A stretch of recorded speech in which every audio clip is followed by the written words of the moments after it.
Good evening, everybody, and welcome to another edition of the South Florida Tribune podcast. My name is Scott Morgan Rothkleed. Pleased to be joined by Gary Kornbluh. And tonight's subject matter will be looking for a new career. Well, Gary Kornbluh will help you find one. So, Gary, as always, it's great to have you on. I know we've had a lot of fun talking about the insurance business during the time you've been working with us to promote your business. But before you do that, though, what I want to do a little bit differently, I want everybody to know exactly who you work for and how they get a hold of you. You're going to announce that information first. But before you do that, though, for all you folks out there that are listening to the show, you can find us on Spreaker, Spotify, Apple, Google, iHeartRadio, or subscribe to our YouTube channel, or you can listen to wherever you get your podcasts. These shows can also be found on www.southfloridatribune.com. So those are some of the places that you can get. So why don't you give everybody some information about how you can be reached and everything. And then we're going to give everybody an opportunity out there to see if they can find a career in the insurance business. All right, Gary, take it away. Hey, thanks a lot, Scott. Thanks for having me back. You're welcome. Hello, viewers and listeners. And the best way to reach me is actually my cell phone, which is 561-305-5949. It's on 24/7. I'm one of those agents that can always be reached. My office number is 954-532-2060. And then just my web address. You can always log in. You can click on the testimonial tab and look at my many, many 5-star reviews. That would be www.medigapx.com. That's MEDIGAPX.com. Very good. And you know what I do want to do in a moment is talk about a programming note that we're really looking forward to here on the South Florida Tribune Broadcast Network, debuting on Friday, April 29th, 2022. Fire Up Florida will be out from 8 to 8:30 with myself and Mark Mancini. So to advertise, feel free to give me a call at 954-304-4941, or you can follow us on Twitter at Tribune South as well. So in about 3 weeks, we're looking at Fire Up Florida with myself and Mark Mancini. Mark, obviously, is out of Los Angeles, California. One of the things that we're really working very diligently to do is not only grow these shows locally, but as well nationally. With that said, okay, Gary, let's get to business. How has your industry suffered during the pandemic? Well, I would say the corporate part of the insurance industry has probably suffered the same fate as many other large corporations, with staffing issues and employees having to work remotely, and so there have been some real issues. However, as an agent doing what I do, this pandemic has actually made my job easier, and it's actually allowed me to write a lot more business. And here's why. The old-fashioned way of doing business as a health insurance or Medicare agent is we would physically, we would get in our car and we would drive to our client's location. It could be their office, could be their home, and we would break out our laptop and help the customer on a face-to-face basis. So post-COVID or during the initial phase of COVID, where we were social distancing and nobody really wanted to meet face-to-face anymore. So I embraced the e-signature process. I had always liked the e-signature. It's just easy process to use, but it became so incredibly valuable for me during the pandemic, because again, people really didn't want to sit down. Everybody was afraid that they didn't want to get the coronavirus. I was perfectly okay with that. And I was able to, as I said, I was able to write a lot more business because, if I was able to sit with, let's say, 3 or 4 or maybe 5 people during the day, physically driving to their location, being an agent using e-sign processes, I easily was able to help twice as many people. So the answer is an easy one for me. The pandemic has actually made my job easier and more productive, ironically. Okay, well, that's okay. A lot of times during COVID-19, we've been forced to find different ways to adapt to the circumstances that are in front of us. All right, so Gary, is the subject material and the exam difficult? So to become a licensed 215 agent, well, it always depends on the student, really, to answer your question. If you're a great student and you pick up material, fairly easily, and you're good on taking exams, and I mean you'll get through the study portion and the final assessment just fine. As far as, well, let me just say, you'll be on a little bit of a steep learning curve if you've never been in the insurance industry before. I'll be honest, and I'll say that, because there are a lot of moving parts to the health and Medicare field. So, but again, it really depends on the student. If you're a really good student, and you're really sharp, you'll pick it up. Some people may be on a steeper learning curve than others, but I would say that's really just the study portion of the material. Really, most of your learning really comes in when you're actually out in the field, or you're talking and you're corresponding with prospects, and you're actually writing business. That's when the real training comes in. They call, I guess, on the job training, if you will. That's where the real serious training comes in. But again, if it depends on the student, Yeah, I have a 215 license myself, and it took me, believe it or not, 5 or 6 months until I got the nerve to take the exam. However, what I did, because everybody has a different learning comprehension level, is I went to the cram course a lot, learned test taking techniques, did everything I had great instructors. And believe it or not, my first attempt in the state of Florida, folks, is a really tough exam because of the scams and the cons. So they certainly make it a lot more difficult. But I was able to pass it with a 70% my first go around, and I was really delighted with that. In fact, I was so excited I passed it the first time around that at the testing center, I left my driver's license there and had to go back and pick it up. That's how I was. But that was a very interesting moment. And ironically, that when I got my license, unfortunately, my mother-in-law had passed away earlier in the week, so I was emotionally spent, and I needed to get it done. But no, you know what though? Some people catch on quicker. I was one of those slow learners, but when you get it, you get it. But test taking techniques are key, and don't be afraid to go out there and do what you have to try to do. So very interesting. So Candy Ebling says, is there a time limit on the exam? Is there the time limit? I believe I took this many, many years ago, but if I remember correctly, the time limit, I believe they give you 2 hours, I believe, is the time. Yeah. Don't quote me on that, because it may have changed since, I've been licensed I'm a career agent. I'm over 30 years in the business. So yeah, I believe you're right. It's 2 hours, and they always say one of the test things about taking tests is don't change your answer, or you really get in trouble doing that. So if you have your first gut, do it. I can't tell you how many times I've had to deal with that. So good question by Candy Ebling. We also have Fernando Vargas is watching the show. Thanks for being part of this as well, Fernando. So Gary, is it difficult working from home? It's it all depends on who's home. I mean, if you're the only one home and everyone else is working at another location, then there are no distractions. I would say the biggest problem working at home are the distractions. Certainly if people are coming in and out of the house, hopefully you have a private office where you can close and even lock the door. And if you've got that type of situation, you can be very productive. But again, working from home is not for everybody.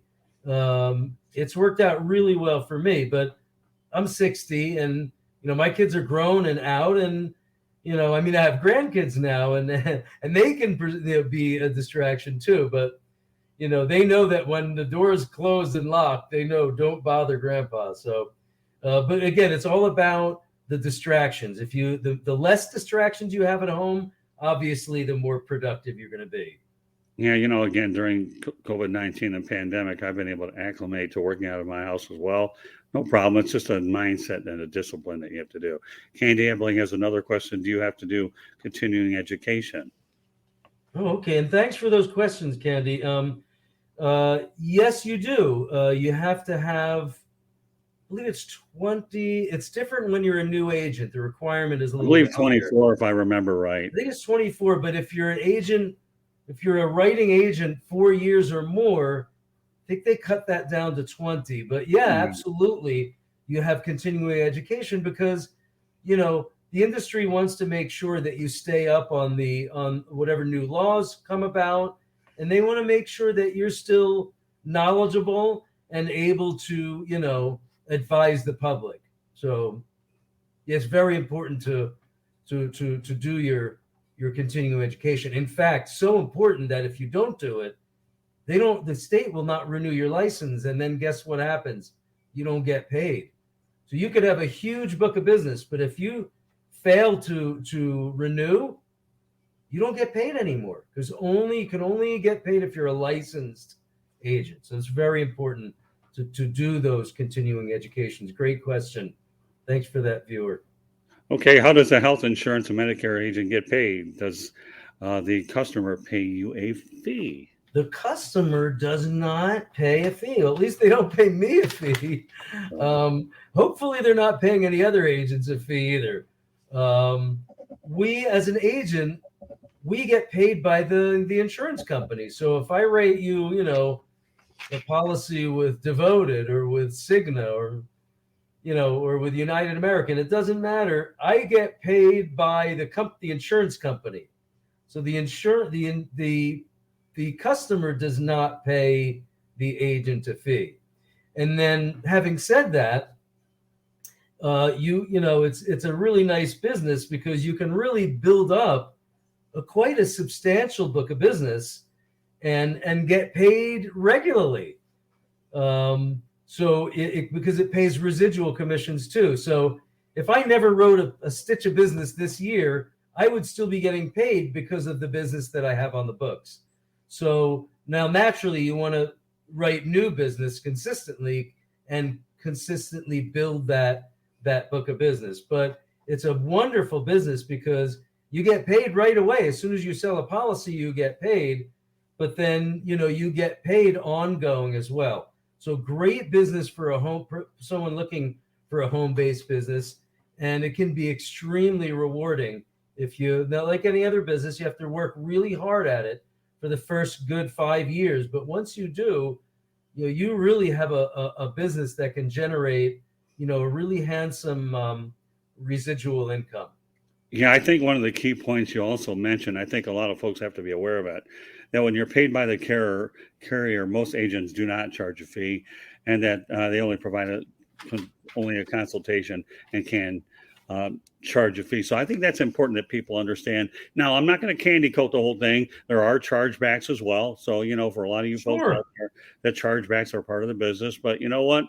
Many of them, of course, the insurance companies, what they'll do is they'll try to protect the business as they can, but you can't go out there and realize that people have to cancel because of financial hardships and so forth. So, Scott, you make a good point about chargebacks. Do you mind if I comment on that? I'll go for it. Chargebacks are really important, and thanks for mentioning that, Scott. Sure. But here's the thing. If you're advanced commissions, okay, some companies will advance you commissions. And then if that policy cancels, yes, you could be charged back a portion or all of the commission that was advanced to you because the policy is no longer on the books. But as long as you're doing, and most of the policies that I write, I think most of the arrangements that I have with all my insurance carriers I get paid on an as-earned basis. So that as the client pays their premium, the agent receives the commission. By doing it that way, there's really no instance of getting charged back. So thanks for mentioning that, Scott. Well, that's a good point. But like anything else, whether you're in insurance and other businesses, chargebacks are out there. You just have to be careful that when you ask questions about any career that involves chargebacks, I'm not just picking on the insurance business, I'm talking about other things, that you don't want to go upside down. Otherwise, you're going to have a big legal headache later on. So as we move forward, okay, what insurance business is more lucrative? Health, Medicare, or P&C, property and casualty? Okay, well, I've worked in both areas, so I know what's more lucrative. I enjoyed the property and casualty business, and I'm still 220 licensed, so I can still advise my clients. I just don't write the business. I don't have time for it. I am specifically health insurance and Medicare. I can tell you that the property and casualty business can be a good business over the long term. I'm talking about 10 years or more, because it really takes a long time to build a good property and casualty business. The other thing is you need a staff to help you service that book of business. That's why I really like health insurance and Medicare. There's very little servicing. So I don't have to hire a staff, because there's really, I mean, they usually, my clients usually call me first because I encourage them to. But ideally, all they have to do is call the number on the back of their card. That's the customer service number, who has access to their benefits, to their billing. And as an agent, I don't have access to their billing. So usually, in many cases, I'll refer them to the customer service number on the back of their card. I can usually guide them initially. But then if they have to call the customer service, let's say it's a billing issue, then they'll definitely have to call the customer service. But I've worked in both areas, and I'll tell you that the health and Medicare is, I feel that it's much, much more enjoyable.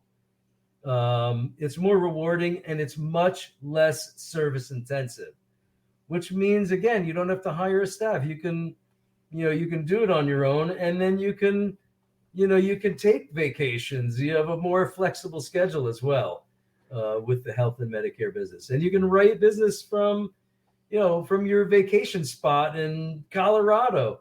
Fire up your laptop computer, and you can write your customer a policy right from your hotel room. So again, that's the other beauty of having a home base.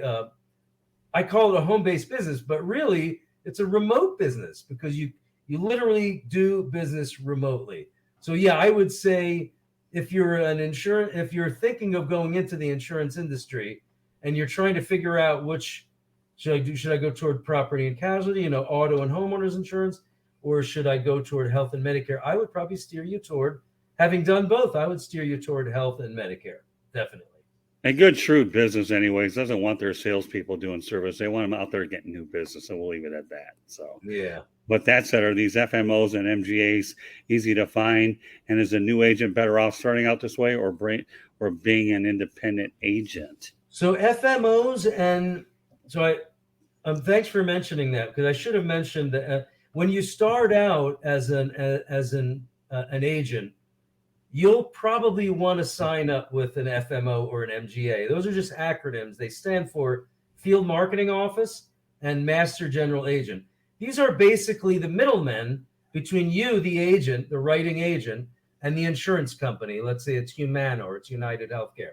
So the MGA or the FMO is basically the middleman. It's just the channels of distribution. It's the way the health insurance and the Medicare products are distributed.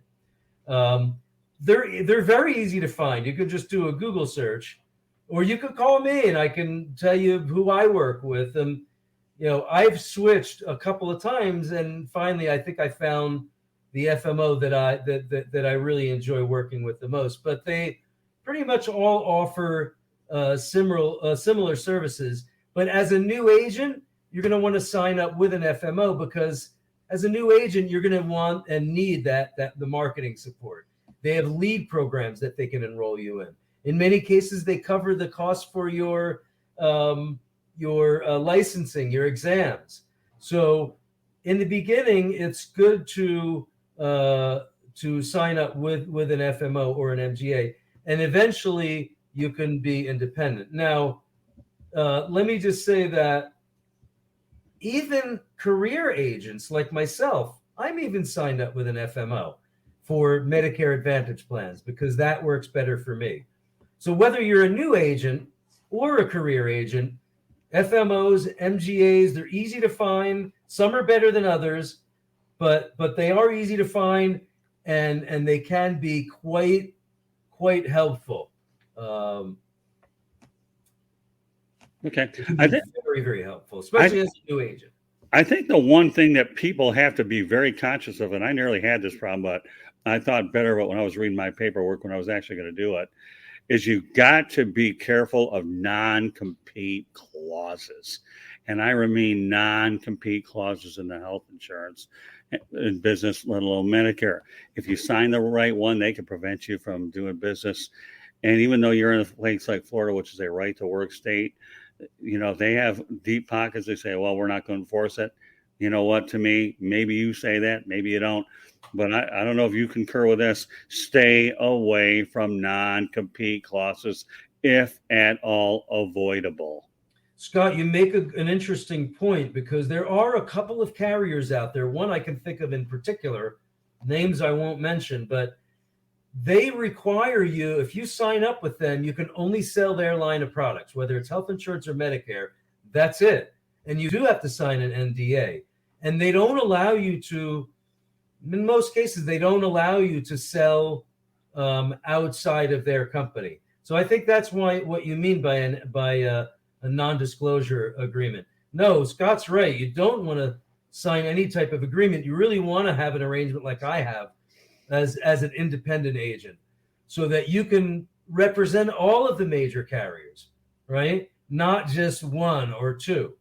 So that is important. It's definitely better. You're better off being an independent agent and representing, most of the carriers. Now there is an additional exam that you have to take and you have to pass, called the AHIP exam, and it's not easy. But that allows you to become independent and represent all of the Medicare carriers. But it's definitely advisable, Scott. So that was a great mention. The thing that I want to emphasize is, and I know lots of times people are just unaware. I don't want to use the word ignorant, because I think that's a wrong choice of words. But I've seen so many insurance agents get burned because they sign a non-disclosure agreement, no compete clause. They can't go anywhere. And you know what? The one thing that, which is our objective when Gary and I do these shows, folks, we advise you to get a pencil and paper and write things down, whether you're listening to it audio or watching it here on YouTube and Twitter as well, and take some astute notes, because we try as hard as we can to educate you and make sure you have all the information that you need. If you don't get it the first time, press a rewind, listen to it again. But stay away from non-compete clauses. They are absolutely dangerous. And the last thing you want to do is find yourself putting all this work into your career, but because of a document that you didn't either read over carefully enough, you don't want to get lawyers against lawyers over a career choice like this. That's the last thing you want to do. All right, one other thing I want to... Scott, let me just mention one other thing, because you mentioned lawyers, and that's a really good point you bring up.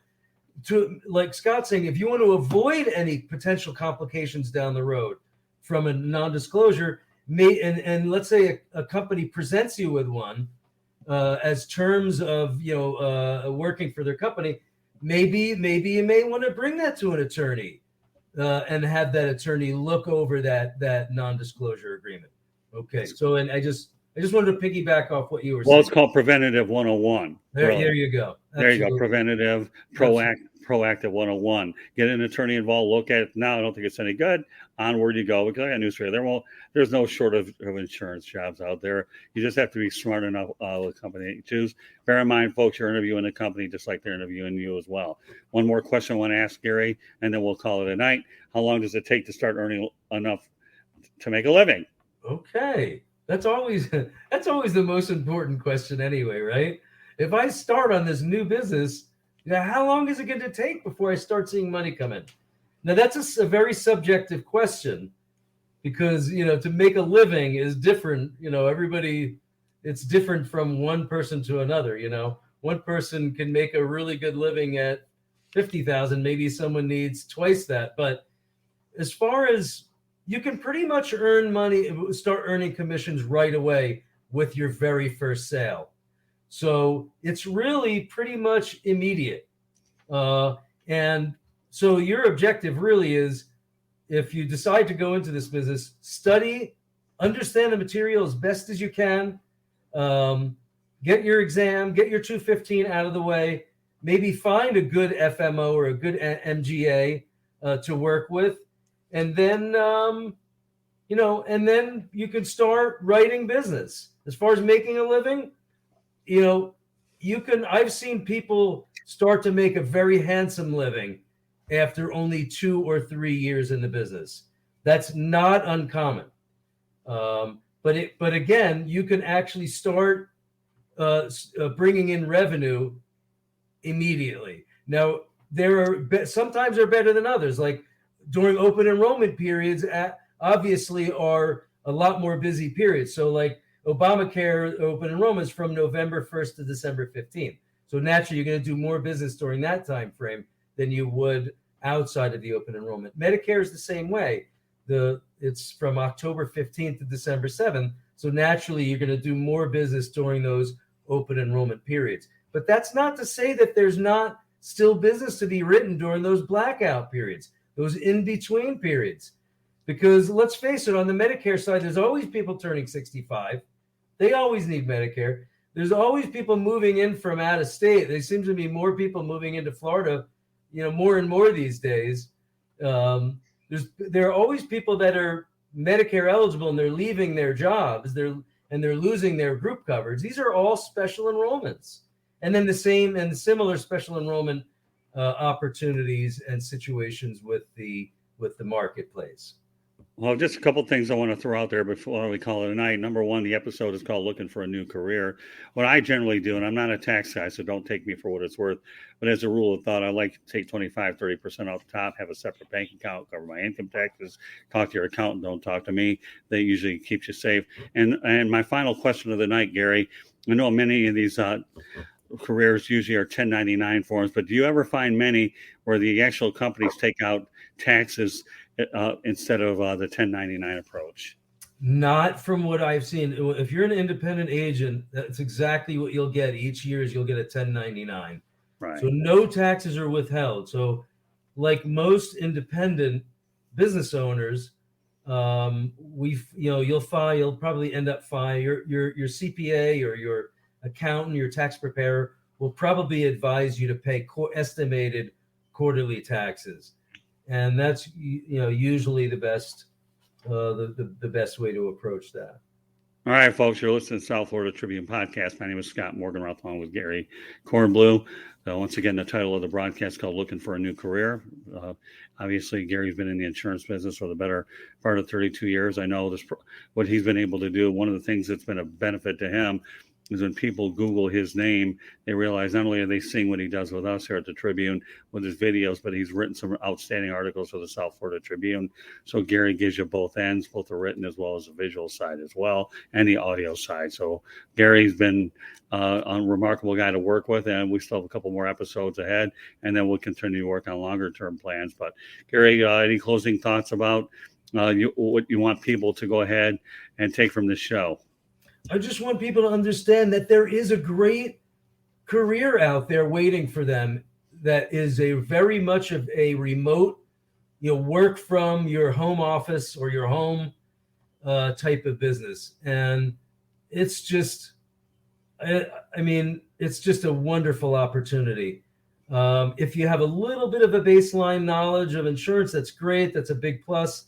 But you can go into this completely cold, never having even seen an insurance policy. And if you're a good student and you're a good people person, you enjoy talking to people and helping people, it can be an extremely rewarding career in a very short period of time, and can allow you really to build a long-term business for yourself and your family. Well, let's not lose sight of the fact that gas prices are over $4 a gallon. At some point, we hope that goes down, but I'm not going to get into that, another animal altogether.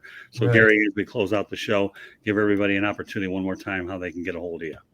Okay, and before I do that, I just want to thank you again, Scott. This has been a tremendous opportunity for me working with you and with South Florida Tribune. It's really helped me to get my business out there. Putting me in the forefront, because when you do Google searches, and I thank you, Scott, you'll usually find me on the first page. So I don't want to discount what Scott has done for me. Scott and South Florida Tribune have been an amazing business partner to work with. So keep that in mind also when you're setting up your home-based business or any type of business for that matter. Definitely give Scott over at the South Florida Tribune a call, because he's done wonders for me and for my business. Well, With that said, go ahead, Scott. I'm sorry. no, that's okay. Go ahead. With that said, the best way to get a hold of me is my cell phone. It's on 24/7, as I mentioned earlier, and it's 561 area code 305-5949. My office is 954-532-2060. So call either number. I'll always answer and give you the best advice that I possibly can. All right. And on a programming note, as I mentioned at the beginning of the show, debuting on Friday, April 29th, 2022, Fire Up Florida, come out from 8 to 8:30 Eastern Time with myself and Mark Mancini. To advertise with the Tribune, feel free to contact me, 954-304-4941. You can also find me on Twitter at Tribune South. So I'm going to go over this information one more time. If you want to hear the audio broadcast, you can find it on Spreaker, Spotify, Apple, Google, iHeartRadio, or wherever you get your podcasts. You can also subscribe to the South Florida Tribune YouTube channel at no cost. Our website is www.southfloridatribune.com. I mentioned the Twitter again, but it's at Tribune South. If you want to connect with me on LinkedIn, don't hesitate to do so.